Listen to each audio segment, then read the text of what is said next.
Some more questions from the DEA FAQ section. So for the section under DEA Form 222, question, can a petitioner accept a DEA Form 222 that contains minor misspellings in the registrar's name, address, or drug name? And the answer is yes, the DEA Form 222 is acceptable if the registrar's name or address contains minor misspellings. The registrant should request corrected official order forms and, if necessary, a corrected registration certificate Form DEA if the drug name has been misspelled and there is no question as to what product has been ordered, then the DEA Form 222 is also acceptable. So, can a distributor fill in sections omitted by a registrant of a DEA Form 222? So there's different ways this is going to be answered. So, if they're missing the date on the form, the distributor may place the date on the form. When possible, the date asserted from the delivery document should be used. As the issue date, the form is acceptable unless the ascertained date of the issue is greater than 60 days from the date of receipt. What about the size of the package? The size of the package must be completed by the purchaser unless the product is only manufactured in one size. If more than one package size is manufactured and no package size is indicated, then the package size may not be edited by the supplier. The line item with the missing package size must be voided by the supplier and the purchaser notified. So for strength of the drug, same thing. If the product is only manufactured in one strength, it is not necessary to indicate the strength of the drug. If the product is available in more than one strength, then the strength may not be added and voided should be applied to that line. How about the last line completed? So a distributor may not fill in the last line completed area of DEA Form 222. This section must be completed by the purchaser. If the purchaser enters an incorrect number, such as the total number of packages ordered instead of the last line completed, then the DEA Form 222 is not valid. Final question for this. Can a distributor accept a DEA Form 222 if the size and strength of the product has been placed incorrectly on the form? Yes. The DEA Form 222 is acceptable as long as there's no question as to what products has been ordered. Alright, for the next section, there's a whole section, surprisingly for me, but it makes sense, on OxyContin. I just took some highlights from it. So what authority does the DEA have to regulate the handling of controlled substances like OxyContin? DEA's authority to regulate pharmaceutical controlled substance is derived from the Controlled Substance Act, CSA. The CSA also establishes a closed system of distribution that includes the registration of controlled substance handlers, including manufacturers, distributors, importers, exporters, practitioners, and pharmacists. The last pertinent thing, what is the relationship between DEA and the FDA, Food and Drug Administration, in regulating drugs like OxyContin? The FDA also sets regulations for the marketing of drugs, including controlled substances. So, I thought that was funny, and also the FDA breaks down into different, parts. That's important to know, and I will have a video on that, or it can be found in some of my videos if you watch those. So, for prescriptions, the FDA has an FAQ section. What information is required on a prescription of a controlled substance? Answer: a prescription for a controlled substance must include the following: date of issue, patient's name and address, practitioner's name, address, and DEA registration number. So that's definitely required for controlled substance. Drug name, strength, dosage form, quantity prescribed, directions for use, number of refills, if any, and manual signature of prescriber. So prescriptions for Schedule II controlled substances must be written and be signed by the practitioner. In emergency situations, a prescriber for a Schedule II controlled substance may be telephoned to the pharmacy, and the prescriber must follow up with the written prescription being sent to the pharmacy within 7 days. Prescriptions for Schedules 3 through 5 controlled substances may be written, oral, or transmitted via fax. Facsimile. Another question: can controlled substances prescribed for hospice patients be faxed to a pharmacy?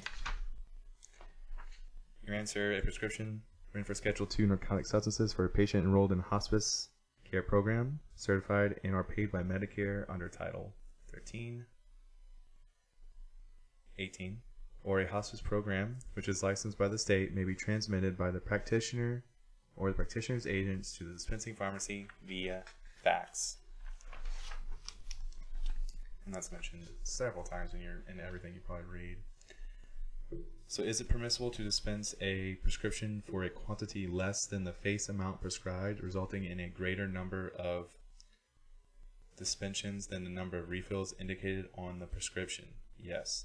Partial refills of Schedule 3 and 4 controlled substances prescriptions are permissible under regulations, provided that each partial filling is dispensed and recorded in the same manner as the refilling.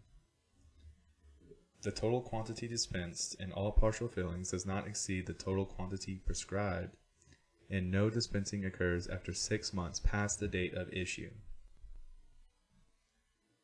Another question, can an individual return his or her controlled substance prescription medication to a pharmacy? An individual may, if authorized by the DEA to collect unwarranted, if the pharmacist is authorized by the DEA to collect unwarranted pharmaceutical controlled substances. If not, you would search for an authorized collector location. Alternatively, if a pharmacist maintains mail-back packages, individuals may place unused or unwanted medications inside a mail-back package. Individuals may not give these unwanted medications to pharmacy employees, but must directly deposit the medication inside the collection receptacle at the pharmacy or inside a mail-back package provided by the pharmacy. A provision in the Code of Federal Regulations allows for an individual to return his or her unused controlled substance medications directly to a pharmacy in the event of a controlled substance being recalled or dispensing error has occurred. An individual may dispose of his or her own controlled substance medications without approval from the DEA. Medications should be disposed of in such a manner that does not allow for the controlled substance to be easily retrieved and that is consistent with applicable federal, state, and tribal and local laws and regulations. In situations where an individual is deceased, any person lawfully entitled to dispose of the descendant's property may dispose of controlled substances which were lawfully obtained by the deceased individual. So another set of questions. There are some on state prescription drug monitoring programs, and I found 2 of them of interest. What is a prescription drug monitoring program, a PDMP? According to the National Alliance for Model State Drug Laws, the NAMSDL, a PDMP is a statewide electronic database which collects designated data on substance dispensed in the state. The PDMP is housed by a specified statewide regulatory, administrative, and law enforcement agency. The housing agency distributes data from the database to individuals who are authorized under state law to receive the information for purposes of their profession. Does the Drug Enforcement Administration, the DEA is Drug Enforcement Administration, oversee PDMPs? The Drug Enforcement Administration is not involved with the administration of any state pharmacy or any state prescription drug monitoring program, PDMP. Your acronyms are going to be all over this exam, so do know those. So for registration applications, question, are there any limits placed on a practitioner's physician's registration?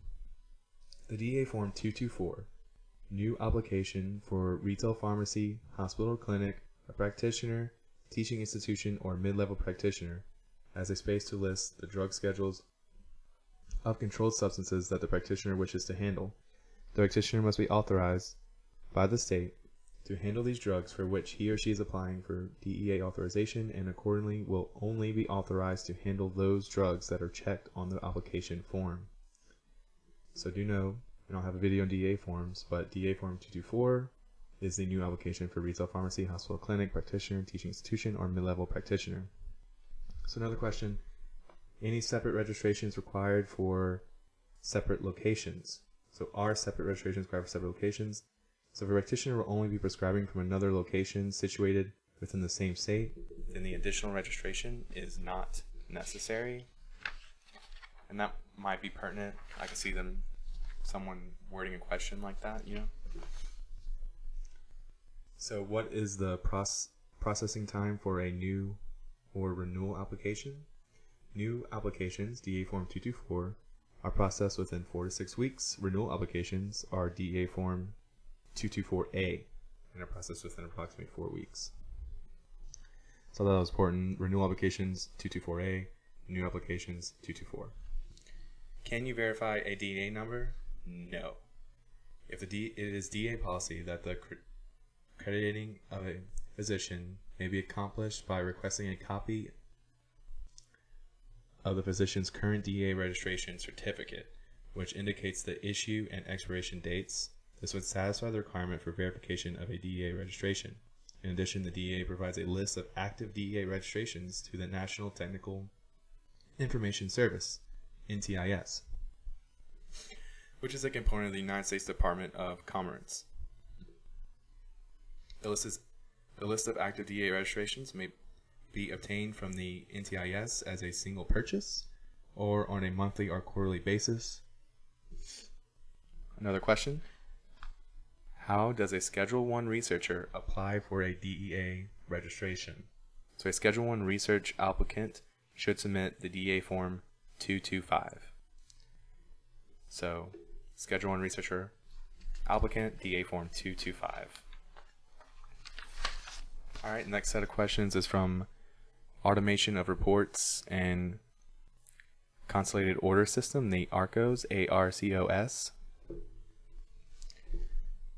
Who reports to ARCOS? Manufacturers and distributors only.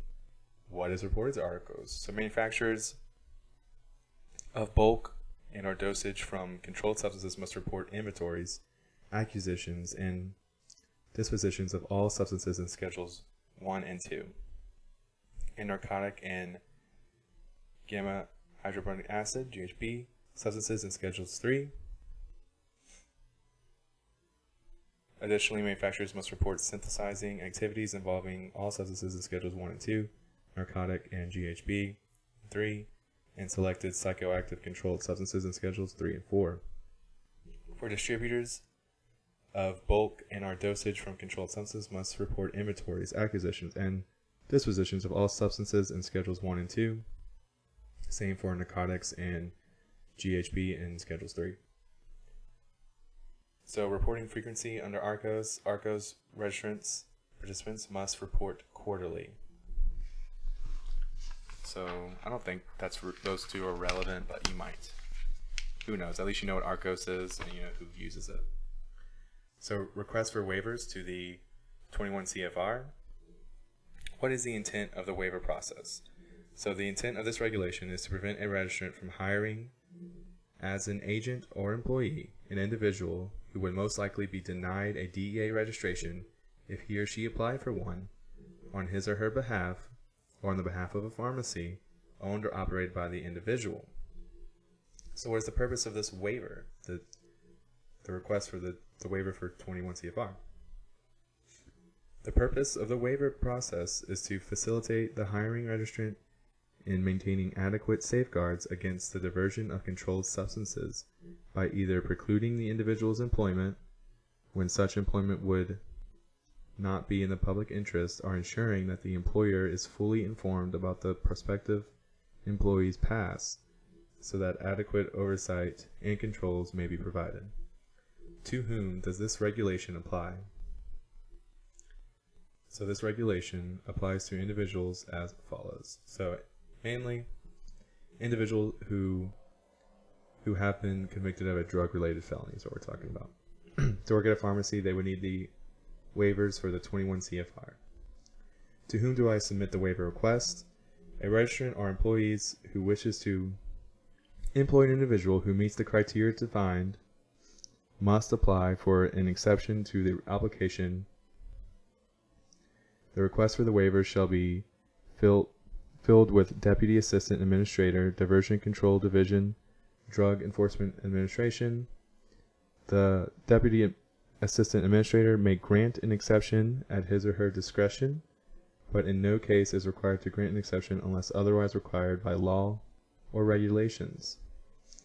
So again, this is for individuals who have been convicted of a drug-related felony, individuals who have had DEA registrations revoked or denied, individuals who have surrendered DEA registrations for cause at any time in the past and who have been hired since the August 1st, 1991 effective date, or who are currently seeking employment. So last question here, what information should the request for a waiver contain?